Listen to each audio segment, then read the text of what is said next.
been going around the state. This is our 8th of 10 town hall meetings we've been doing around the state. We were in McAllister last night, and we'll be in Ada later this week, Enid after the holiday, sharing information about a ballot initiative that we filed, and the goal of that ballot initiative is to end gerrymandering. So, you've heard the word gerrymandering before?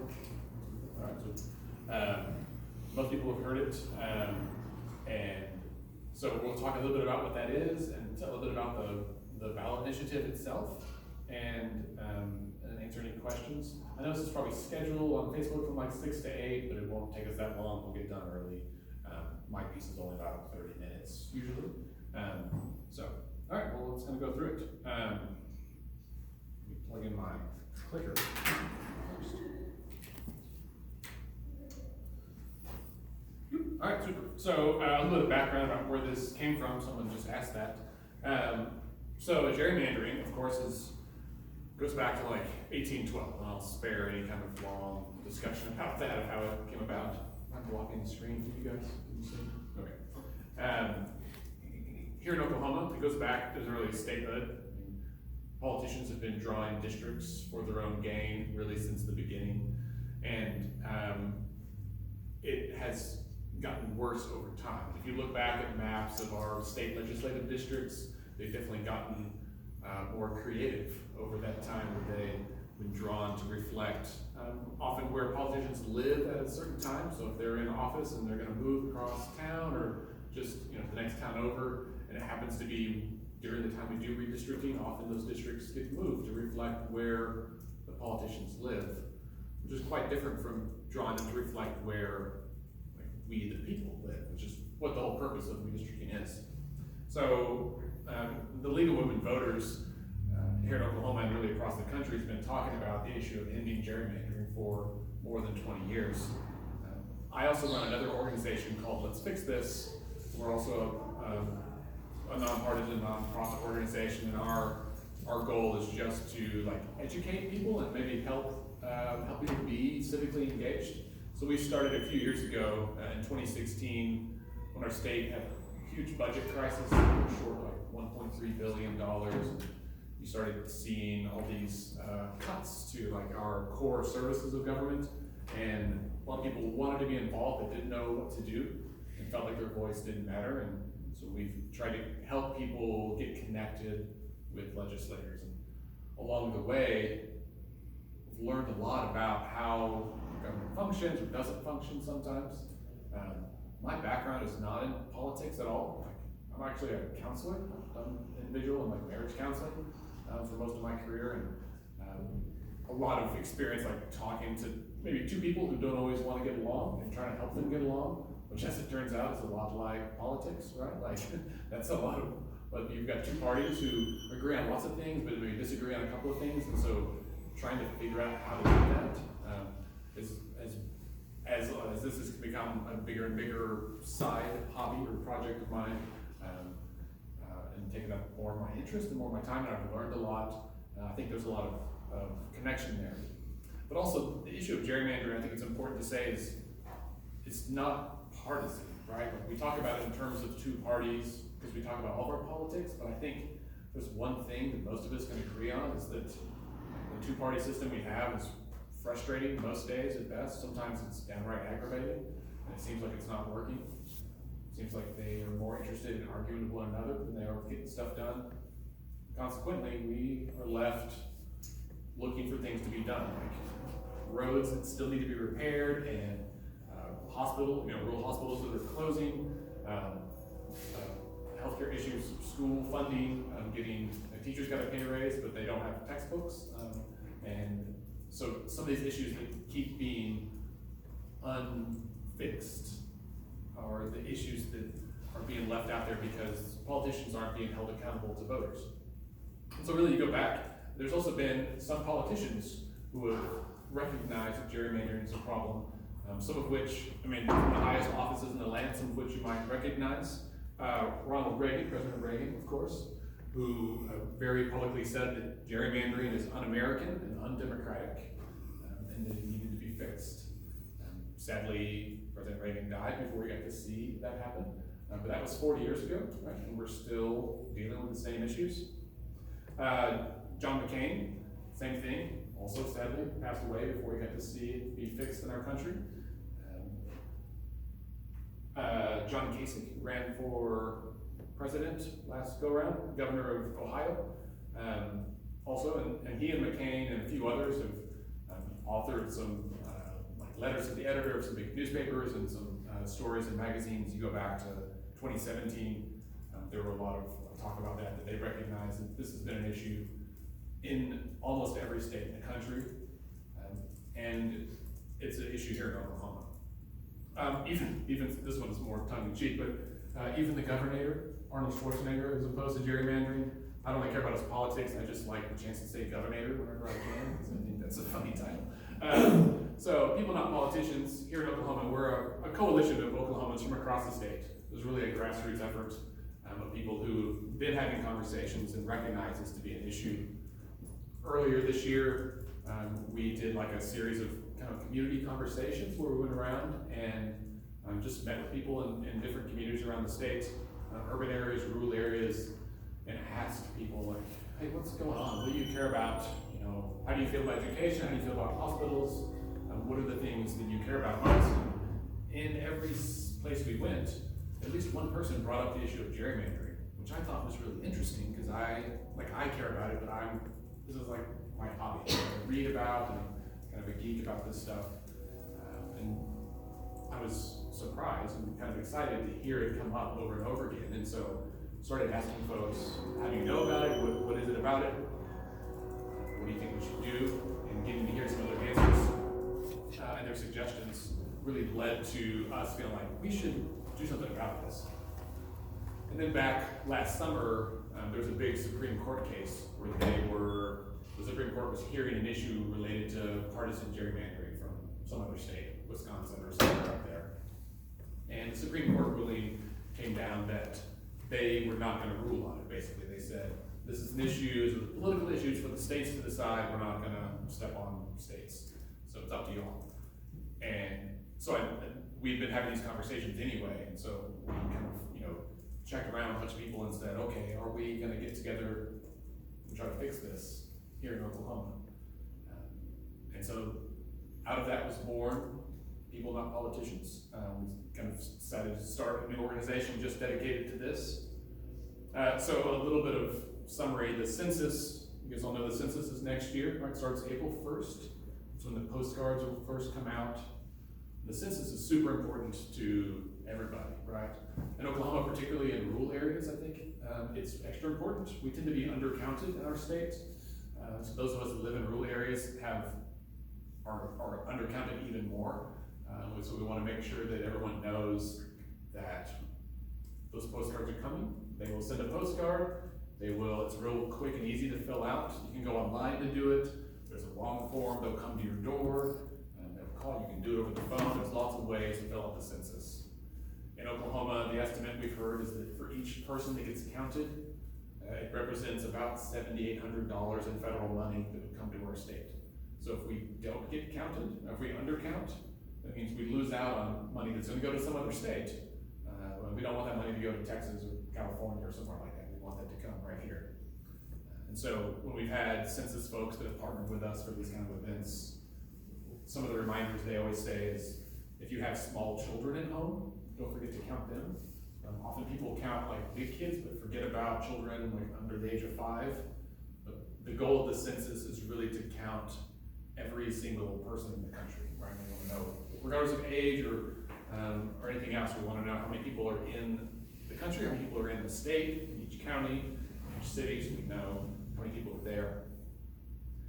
And so while the census is important for that federal funding, certainly, the other thing that most of us don't always know about is the next year, after the census, we go about the process of redistricting. And that is the process of redrawing all the lines for all the state legislative districts and the congressional districts to reflect where people live, right? So every 10 years, people move around, people are born, people die, and so population shifts occur, and we have to have districts that are they contain the same number of people. So we have this This kind of goal of one person, one vote, right, the standard, that every district in a state or in a country should have the same number of people. And so here in Oklahoma, we have 5 congressional districts that have the same number of people, House districts that have the same number of people, state Senate districts, same number of people in there, so that so my vote counts the same as your vote, it's all the same.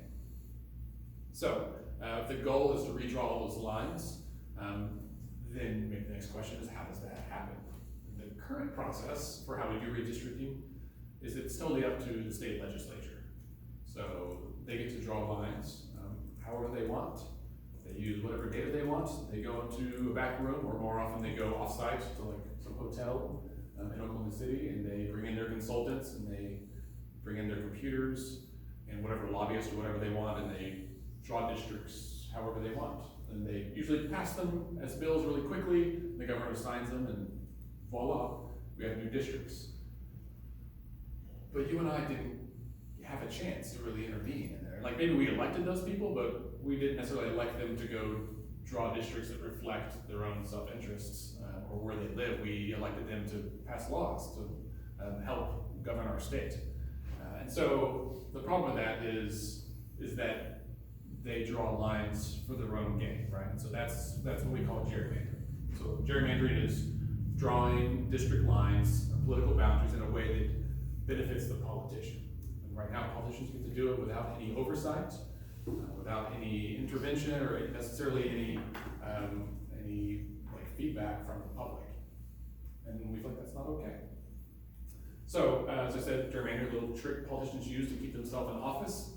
The deal is that if politicians are drawing lines to ensure they get reelected, they draw them in a way that they know that the voters in that district will reelect them, regardless of their performance in office. So they've got, not just census data, but other voting data and Facebook data, I'm sure, or whatever else they want to buy, and they put it in there, and they kind of know who's going to vote what way, even without ever paying attention to things. And when politicians aren't accountable to voters, then they make decisions based on what lobbyists and special interests want, not what we want. And so we want to make sure we hold politicians accountable. And again, this is like a two-party situation. This is going on, I think after the Supreme Court ruling back in the summer, we saw a number of states start talking about this, regardless of which party's in control. Illinois is controlled by Democrats, Oregon, Alaska, other states that are controlled by Democrats are trying to stop gerrymandering there. You get conservative states like Missouri, Utah, they passed anti-gerrymandering last year. This is not a partisan issue, this is a power issue. The people that have the power, the politicians right now, are using their power for their own benefit, keep themselves in office, right? That's how we get people who stay in office for a long time. And we think that power should be brought back to the people, that we should be the ones to hold them accountable. We elect them, we should draw the districts, they can run in those districts, we elect them, and then they do the rest. So a few districts that I wanted to highlight, just some examples so you can kind of see what we're working with right now. Some of the districts this is from the last redistricting, so 2011, so these are the way the districts look. This is, I think, House District 10 up north of Tulsa. It looks like a reverse Florida, kind of hanging down there. This is State Senate 25, which is also up near Tulsa. That little stretch going up, we had someone in Lawton a couple of weeks ago that said it looks like this district is giving us the middle finger, which is maybe a little rude, but that little stretch going up is only a mile wide. So it's like a mile up, and then it cuts over for about 2 miles, and then it goes up even less than a mile wide there. A little narrow. State Senate District 20, it's real big. So this stretches from starts like in Edmond, right? So this is like the north half of Edmond, and it goes up and goes out, goes around Kingfisher, but doesn't include Kingfisher, and then stretches up to Perry, and then all the way over to Keystone Lake. So basically, people who live at Lake Keystone by Tulsa and people who live in Edmond have the same state senator that has to try to represent all of those diverse interests and very different things. And when we talk about this, we think about communities of interest as one of the terms that's in the Constitution that they should reflect, districts should reflect communities of interest. And that means like how we as a community kind of identify ourselves. So, maybe in a town, the east side of town and the west side of town are two different kind of communities. Okay, maybe it makes sense to split a town down the middle. It's harder to understand maybe how communities are reflected when they're so diverse and hundreds of miles apart. State Senate District 26 actually touches the previous one. So this one is where Kingfisher is, but it goes from Kingfisher out to the west. And this far western boundary, this is Texas. This is the Texas Panhandle right here. So it goes from Kingfisher all the way down to Lawton and close to Chickasha, and then all the way out to Texas and Sayre. I have been saying that the only time you hear the cities of Sayre, Tonga, and Anadarko in the same sentence is usually during a really bad storm season, right? These are like Gary England's go-to towns for that part of the state. But they're all the same state Senate district. House District 85, this is in Oklahoma City. It's mostly Lake Hefner, for all those voters who live inside the lake, right? That are in there. And it kind of goes down. The part that stands out to me is it uses Northwest Expressway as a boundary, which makes a lot of sense. But there's like a little corner here. I need to go in. I don't know I want to drive this line just to see like what is it right there that someone wanted to include in that district. Maybe it was a church someone went to, or maybe that's where someone lived, to make sure that they snagged that in there. Maybe it makes sense. Who knows? State Senate District 30. Some people say this looks like a microscope, like a big letter C. This is actually the district I live in. I live way down in the corner, like really close, and so most of what I would identify as my community is like this way. But this goes all the way out to half of Lake Overholser, not the whole lake, just right in the middle. So I think it includes the dam. Then up, and then includes all of Lake Hefner, but it only goes around like this northern, which is just a road on the dam around Lake Hefner. And then it includes down here, I don't think there's any houses in there, but there's a golf course. So maybe that's why it was included. So just kind of a really bizarre district, just a few miles wide. This one is also interesting to me. We talked about dividing cities. So there's two towns in Oklahoma City, Bethany and War Acres, right next to each other. Bethany is about 5 square miles, and War Acres is about 3 square miles. And this map divides both of those towns in half. So it cuts Bethany in half and cuts War Acres in half, which is really tough to do because 3 square miles is just a few blocks. And so it cuts both of those in half. I think many people who live there, my sister lives in Bethany, and at least one woman's opinion is that is all kind of one community. It's only 8 square miles, it's not very big. So interesting that they cut it in half. So, question to you guys, just having seen these maps, I saw some kind of facial expressions as we went through those. Again, this is only 6 of the 149 state legislative districts, but your thoughts, I want to know what they looked like before. Like the previous time? Someone asked that last night in McAllister. I haven't had a chance to go back and look. The state Senate website has the previous round. But these are not, these were all changed. So these were, some of them like every 10 years, almost all districts have to evolve some, right? Some move a little bit, maybe just like to pick up some neighborhoods, some get changed a whole lot.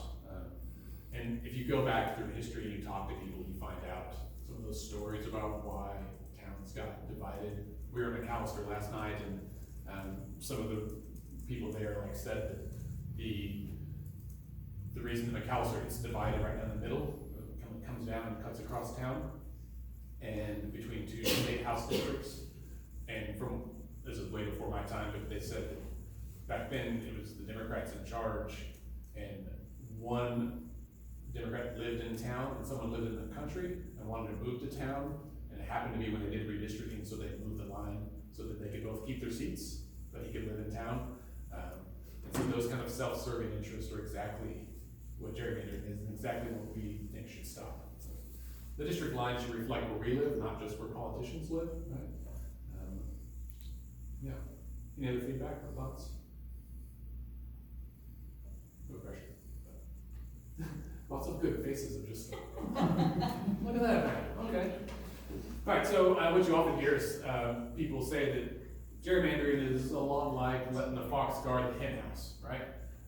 Someone in Lawton a couple weeks ago said it's, in this case, it's more like letting the fox build the house.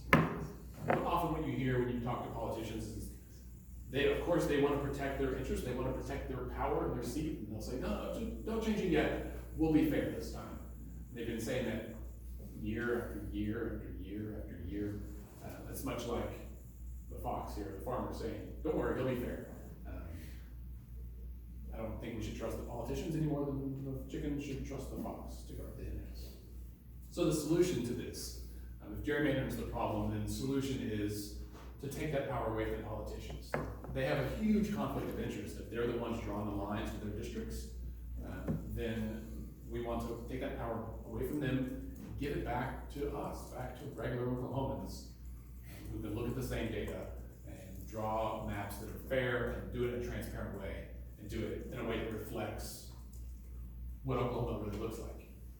So as we started talking about this, we kind of set up some goals for what we wanted this to look like. We wanted to remove politicians from the process. We certainly want to comply with federal law. That's kind of a no-brainer. We wanted to include people from all political parties to make sure it's not, it doesn't favor any one party or another. It should be something that's fair. Throughout history, right, like we know that the party in power changes. For the first 80 years, the Democrats were in charge and they definitely gerrymandered. Here in our state, Republicans have been in charge for about 20 years. They definitely gerrymandered. We want to kind of protect the future and look like this shouldn't be done by one party or the other, because this isn't about party, this is about people. This isn't about politicians, it should be about us and people. We also want to include public input. So get input up front, like allow there to be this dialogue, that the commission should actively solicit information and opinions from the public. And the public should also be allowed to review and see all the data and even submit maps on their own about, so we can kind of participate in the process. Again, this is about people, not politicians, as the name suggests. We also want to make it as fair and transparent as possible. So the current process is that it's not transparent. And part of this is that the state legislature, when they passed the Open Records Act and Open Meeting Act for our state, about 30 years ago, they excluded themselves. So they made every other state agency subject to Open Records and Open Meeting Act, which allows for public review of information and participation in the process. But they said that they didn't need to be included. So even things like the governor's office is included, but the legislature decided to exempt themselves. And so we have no legal mechanism to request information from them, so we don't know how much money they spend on redistricting, we don't know who's in the room, we don't know what data they use, we don't know how or why they draw the lines. And so you get the maps after they're passed the law, and you look up and see where a legislator lives, and you realize that little nubbin of the district is because someone just moved there, or they wanted to loop in this country club, or this airport, or this business park. They wanted to cut out the dump because they didn't want that in their district. Those kinds of things, the typical political interests that politicians would care about. These are things that you and I don't necessarily care about. What we want is fair representation. So this policy, what we've proposed, is totally subject to Open Records and Open Meeting Act. We as the public could attend all the meetings. We could be involved in the process. We can download the data that they use. We get all that information. It's really the way government's supposed to work. It's supposed to work for us, not against us. So a brief overview of it, and we'll kind of get into some of the details.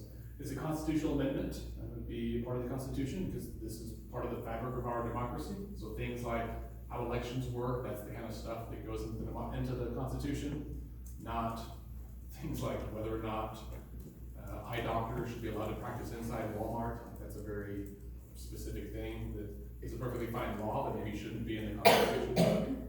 It's a nonpartisan commission. Maybe a better word is omnipartisan, because it includes all parties. Does not favor any one party or the other. It's entirely independent from the legislative and executive branches. So again, it's the very partisan parts of government. The two-party system is at work. We want to stay away from that and make this reflective of the people. And then, since we have three branches of government, we try to avoid those two means the third, the judiciary has a small role. Really all they do is kind of review applicants and vet those applicants to sort them into the most qualified applicants, and they really draw them out of a hat. We'll get to that in a second. And then in the event that the commission can't agree for some reason to pass, there has to be a fallback mechanism, and it would just go to the state Supreme Court. We trust them to uphold the laws, we trust them to pick a map as well. So the commission itself would be composed of 9 people, and the way it's written is 3 people from the state's largest party, 3 from the next largest party, and then 3 from everybody else, right? So right now that's Republicans, Democrats, and everybody else, that's independents, or non-affiliated people, Libertarians, Green Party, anybody else. Because not everyone feels like they fit into one of the 2 categories, right? And that certainly changes over time. So you don't see the words Republican, Democrat in the policy at all. It's not about parties, it's about people. So to be on the commission, you have to be a registered voter. You have to have lived in Oklahoma for the previous 5 years. And you have to have been registered with the same party or with no party for 4 years. So that's kind of the criteria. You cannot be a state legislator or any other candidate for a partisan elected office. You can't be a lobbyist, a registered lobbyist. You can't have worked for the legislature, and you can't have worked for any political party or be the immediate family member of someone who has, because we don't want like a legislator's spouse on the commission to gerrymander on behalf of their spouse kind of thing. What we really want to do is remove that conflict of interest. The politicians are drawing lines for their own gain, so we don't want it to happen. We want it to be regular people. Now there are provisions in the policy that really like highlight like the preferred qualities or qualifications for an applicant would be someone who has a proven record of being able to build a consensus, and someone who has can demonstrate that they have a record of being able to like listen to people and build consensus, and to be unbiased to the extent that any of us can be unbiased. But there's kind of written in there that when they're looking for applicants, we're looking for people who are good at this, who are good people that are seeking to do the right thing, and can talk to one another and maybe not shout, right? These are probably the same characteristics we want like on a jury, right? When you're trying to pick like a jury selection. They also are people who they're looking for like preferred people who maybe have experience with map making, or GIS is the term for the like, online map making. So folks that have some experience with that, people who have experience in advocacy would be good as well. But these are not rule outs, these are like preferred characteristics. I would love to see a commission that reflects Oklahoma, right? Like we want teachers and firefighters and roughnecks in the oil field, and people from rural areas and some people from urban areas, and from all over, all 4 quadrants of the state. We want a commission that reflects Oklahoma.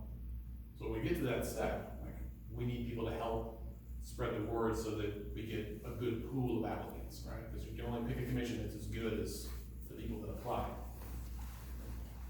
So that we get to that selection process, that first step is people apply. And we open applications, the commission put it out there. I think the Secretary of State is who puts out the kind of call for applications. And then everyone who meets that criteria can apply. And then all those applicants, we're expecting thousands. When Michigan did this, they had over 7,000 applicants for the commission up there. And so I think there's sort of an appetite. I mean, we've talked to thousands of people so far in Oklahoma, and lots of people want to know how to sign the petition, and then how do I apply for the commission? Well, we got to do a few things first, but put your email down. I'll make sure you know about it when it gets open. So once applicants apply, all those applicants go to a panel of 3 retired appellate level judges. So that's like the state Supreme Court, or Court of Civil Appeals, or Court of Criminal Appeals. They have to be retired. We don't want folks that have a vested interest in the system right now, or have any kind of political capital we're trying to do. We want people who are retired and want to give back. And all they do is review applications and basically sort them into 3 categories. So the top 20 people from the state's largest party, the top 20 applicants from the next party, and then the top 20 applicants from everybody else. So right now, it'd be Republicans, Democrats, everybody else. And they just sort them in there. And then from that step, they randomly draw out 3 names from each of those 3 categories. So there's no like direct appointment, there's no little voice system where they can say like, oh, I want this guy or this lady. In my mind, I picture like them on the steps of the Capitol, like with a big top hat or something, like a big bucket, and they're drawing out names from those 20 people so that we can all see there and maybe it'd be a ceremony. They do this for some other things in government when they draw names, or they actually, I think when they pick who goes first on the ballot, they do it based on last name or drawn out of a hat or something. So those 9 people would be the commission. They also draw 3, like 1 from each bucket to serve as alternates in case someone has to resign or step down or get sick or any of those things. So that's it. It's basically everyone applies. They sort it into the 3 buckets and then they randomly draw out those people. And again, this is a totally nonpartisan process, which is the whole purpose, right? We want to hold politicians accountable, and to hold them accountable means they can't be involved in the process. Otherwise, there's a huge conflict of interest. So then, once the commission's selected, they go about the business of drawing the maps, right? So they have to get all the data that comes to them, and they have to draw maps that are contiguous, which means everything connects. You can't have Ardmore and then like skip a bunch and then have Ada included as well. It's got to be all one district that touches, and then to the extent they can, they have to maximize compliance with communities of interest, keeping those communities together. We talked about earlier. They have to try to maximize racial and ethnic fairness. So that's basically like complying with the Voting Rights Act, which is complying with federal law. Respect for geographic and political boundaries. So like lakes, rivers, city limits, county boundaries, those things, like the boundaries we already have in place. And then compactness, so to the extent possible, keeping districts compact, and so they're not long winding districts that are only a mile wide and stretch up or go around the city. The one thing they cannot consider is where the incumbent lives, so they don't get that information, because we don't want them drawing districts that are going to be there for 10 years based on where some dude lives right now. If that person, and this happens anyway, like even when the legislature does it, sometimes people get drawn out of their district. That's because the districts should be drawn to reflect where the people live, not where the politician lives. There's always a mechanism that they could move and still run if they wanted to. Doesn't mean they're just out of luck altogether. Passing a map requires a 2/3 majority vote, including at least 1 vote from each of those 3 categories, right? So you can't just have like Republicans and Democrats partner up and try to inflict their 2-party will over the independents or something. You have to have some buy-in from across the board. And then again, as I said,